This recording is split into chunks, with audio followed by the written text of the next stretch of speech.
이제 그 다음으로 리눅스 역사에 대해서 좀 얘기를 하도록 하겠습니다. 그러니까 리눅스의 역사를 알면은 왜 좋느냐, 뭐 이거부터 좀 설명할게요. 그러니까 역사를 아는 거는 생각보다 중요해요. 뭔가를 배울 때. 제가 이제 끝에도 얘기를 하겠지만 결국에 개발은 제가 한 10년 하면서 느낀 게 뭐냐면 정말 중요한 게 개념의 이해예요. 왜 그러냐면 우리가 이 리눅스 한 1년 배우고 2년 배워도요, 장담하건대 다 알 수 없어요. 절대로 다 알지 못해요. 그리고요, 리눅스를 만든 토발즈님도 리눅스를, 지금 나와 있는 리눅스를 온전히 알지 못해요. 하지만 그 리눅스를 온전히 알지 못하지만 그러한 사람이, 토발즈라는 사람이 리눅스에 뭔가를 고쳐야 된다라고 했을 때 고칠 수 있다라는 거예요. 왜냐하면 개념을 알고 있기 때문에. 물론 평소에 계속 커널 소스를 고치고 이랬던 숙련된 사람보다는 느리겠지만 할 수 있다라는 거예요. 왜 그게 가능하냐? 개념을 알고 있기 때문이라고 생각을 해요. 근데 개념을 알고 이런 데 나아가는 데 있어서 역사를 알면 상당히 도움이 된다라는 부분이 있고, 그리고 또 하나는 뭐냐면 겁을 안 먹어요. 아, 토발즈라는 사람이 어떻게 보면은 막연히 뭔가 천재 같고 나하고는 정말 다른 사람이다 라고 생각할 수도 있지만, 이런 역사를 보면 나도 좀 공부를 하면 할 수 있겠네 라는 생각도 가지게 돼요. 그래서 저는 기업인으로서 현대를 만든 분, 그리고 삼성을 만든 분, 이런 어떤 기업의 역사들을 쭉 보면 지금 이루어진 거는 정말 거대해 보지만 그 과정들을 보면은 아, 이렇게 힘든 과정이 있었구나, 이렇게 나왔구나 라는 거를 보면서 아, 나도 할 수 있겠다라는 어떤 희망을 품게 된다는 거죠. 그래서 하여튼 역사를 안다라는 거는 여러 가지 의미가 있습니다. 개발자에게 한번 얘기해 볼게요. 재미도 있어요. 리눅스 역사. 우선은 처음에 리눅스가 있기 전에는, 과거에는 프로그램이 하나만 실행이 됐다. 제가 이제 도스 얘기를 했죠. 음악을 듣는다. 이 컴퓨터에서 음악을 들으면 그냥 음악만 들어야 돼요. 게임을 한다. 그럼 게임만 해야 돼요. 그러다 보니까 여러 가지 좀 불편했죠. 그러면서 1965년도에 멀틱스라는 운영체제를 개발해보자 하고 막 도전을 합니다. 도전하는데 결론은 실패를 해버립니다. 그래서 실패를 해가지고 이제 그건 없어졌죠. 하지만 이제 그 개발에 이제 착수했던 인력이, 이제 남은 인력이 있었어요. 실패했지만. 그래서 야, 우리가 멀티캐스팅 플러스 멀티 유저를 지원하는 운영체제를 한번 개발해보자 라는 꿈을 가지고 현재 개발을 막 합니다. 이제 멀티 유저라고 하면은 쉽게 얘기해서 리눅스 보면은 여러 가지 아이디를 쓸 수가 있어요. 루트, 그리고 뭐 내가 만든 아이디. 근데 그 아이디에 따라서 프로그램을 실행하면은 접속한 아이디의 프로그램만 거기에서 돌아가요. 이게 뭔 말이냐면 좀 쉽게 얘기를 해봐야 될 것 같은데, 예를 들어서 내가 아이디를 하나 만들었어요. A라고. 거기서 들어가서 어떤 게임을 해요. 리눅스에서. 그럼 거기서 게임이 돌아가요. 근데 B라는 유저로 해서 들어갔어요. 그러면은 A가 이미 하나의 운영체제, 하나의 CPU에서 게임을 하고 있잖아요. 근데 B라는 유저가 들어가면 거기서 음악을 들을 수 있다라고요. 다른 어떤 로그인, 멀티 유저로 로그인을 해서 각각 다른 일을 할 수 있다라는 거예요. 이게 이제 멀티 유저 개념 플러스 멀티캐스팅 어떤 개념이 들어가는 거예요. 하여튼 그런 걸 지원하는 운영체제를 한번 만들어 보자 라고 생각을 한 거예요. 이거 조금만 더 설명을 할게요. 여러분들이 좀 있으면은 우리가 실습할 때 SSH로 리눅스에 연결을 할 거예요. 리눅스 연결해서 막 작업을 할 건데, SSH로 접속해서 컨트롤 명령을 내리는 그 창을 여러 개 열 수 있어요. 뭐 하나의 아이디로도 여러 개의 창을 열 수 있다라는 거죠. 그러면서 다양하게 사용할 수 있어요. 이런 게 바로 이제 어떤 멀티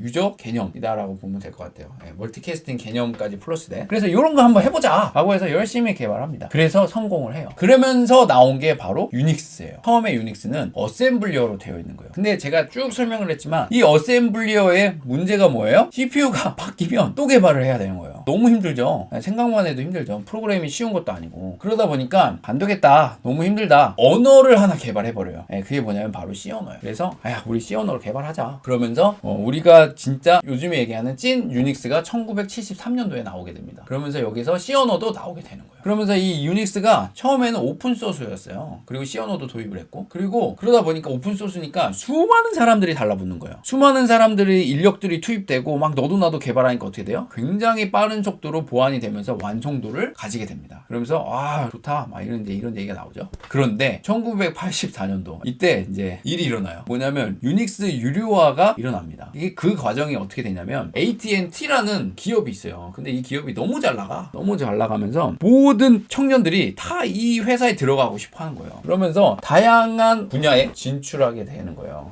그러면서 야, 너네 회사 너무 커진다, 야, 너네 회사 좀 자제 좀 해라, 뭐 이런 얘기가 나오는 거죠. 그러면서 반독점 소송에 걸려요. 근데 여기서 져버려요. 그러면서 뭘 얘기를 하냐면, 야, 너네 컴퓨터 분야는 진출하지 마 라고 얘기를 해버린 거예요. 법적으로 묶여버려요. 그러면서 뭐 7개의 어떤 기관으로 쪼개지고 막 이런 일들이 일어나요. 없잖아요. 그러니까 그동안 유닉스를 막 열심히 이제 개발했죠. AT&T가. 그러니까 AT&T라는 이 기업의 어떤 기관이 하나 있는데 그 기관에서 연구 기관에서 이제 만든 거예요. 근데 이거를 뭐 컴퓨터 사업에서 이제 손을 떼라고 하니까 그러면 개발 안 해. 뭐 이렇게 된 거예요. 그러면서 그냥 만든 것만 이제 팔자 이렇게 됐는데 그거를 이제 팔 때 유료로 그거를 받아서 여러 회사에 이제 뿌려요. 근데 그 회사에서만 소스를 볼 수 있고 고칠 수 있게 되는 거예요. 그런데 이 유료로 받아서 파는 회사가 여러 개가 생기게 되다 보니까 유닉스가 막 여러 가지 버전으로 막 계속 나오는 거예요. 중구난방이 된 거예요. 그러면서 안 되겠다. 야, 너희들 좀 어떤 규격을 맞춰서 개발을 해라. 그래서 요거를 어떻게 읽어야 되냐? 포식스 아닌가요? 하여튼 POSIX라는 어떤 규격이 탄생하게 됩니다. 그래서 요즘에는 리눅스가 요 규격을 지켜서 이제 만들어지는 거죠. 아무튼 그러면서 무슨 일이 일어나냐? 아까도 얘기했지만 유료가 돼요. 그래서 더 이상 오픈 소스가 아니게 되는 거죠. 그러면서 아까는 처음에는 유닉스가 막 무료였잖아요. 오픈 소스. 갑자기 유료가 되면 이제 민감하죠, 사람들이. 그러니까 불만이 생긴 거예요. 막 뭐냐? 막 이러면서. 근데 단체가 하나 생깁니다. GNU라는 단체가 생겨요. 그래서 GNU is not Unix. GNU는 유닉스가 아니다. 막 하면서 약간 풍자하는 거죠. 그래가지고 이 유닉스라는 단체가 무료 유닉스를 개발하기를 이제 시작합니다. 그래서 이제 시작은 좋았어요. 수백만 명이 달려들어요. 수많은 유틸리티가 개발이 돼요. 아까도 얘기했지만 운영체제는 크게 두 가지라고 얘기를 했죠. 하나는 커널, 하나는 유틸리티예요. 그래서 그 운영체제를 잘 사용하기 위한 좋은 어떤 유틸리티들이 쭉 개발이 돼요. 근데 문제가 생깁니다. 커널이 너무 어려운 거예요, 만들기가. 커널 제작이 너무 어려워. 그러면서 이제 정체가 돼요. 홀딩 돼버려요. 홀딩이 되는데 이 커널을 개발하는 단체가 한 군데만 있는 게 아니에요. 그래서 UC 버클리에서 BSD라는 어떤 기관이 있는데 단체라고 해야 되나? 하여튼 여기서 유닉스를 개발을 해요. 유닉스 커널을 이제 정확히 개발한 거죠. 그러면서 무료 배포를 합니다. 근데 괜찮았나 봐요. 근데 이게 AT&T가 소송을 걸어버려요. 왜 소송이 걸리냐면 여기 보면은 UC 버클리 BSD 요 개발팀이 아까 얘기했던 AT&T 개발을 했던 이 커널과 좀 연관이 되어 있는 거예요. 커널 개발자들과 어느 커널 소스도 좀 알고 거기에 어떤 개발했던 인력들인 거예요. 그러다 보니까 아 이거는 우리 거다. AT&T가 이제 소송을 걸어버립니다. 그러면서 1992년도에서부터 1994년도에 소송이 걸리니까 개발을 더 이상 못하게 돼요. 그래서 이게 이제 이름이 유닉스 워라고 합니다. 그래서 이제 커널 개발이 이제 정체가 돼버리는 일이 이제 발생을 한 거죠. 그러면서 이때 1991년에 8월 25일에 이제 토발즈가 등장을 합니다. 이때 이런 얘기를 해요. 내가 인텔 칩 i386에서 동작하는 커널 하나를 만들었다. 아직은 좀 미흡하다. 뭐 이런 얘기를 해요. 실제로 미흡해요. 실제로 미흡한데 어쨌든 나름대로 0.01 버전부터 0.09 버전까지 업그레이드를 쭉 해요. 그래서 처음부터 이거를 GNU에서 채택하지는 않아요. 그래서 FSF라는 단체가 있었는데 거기서 자기네들이 또 커널을 개발을 해요. 막 열심히 하는데 포기를 해요. 아 이거 너무 어렵다. 그러면서 쭉 보다 보니까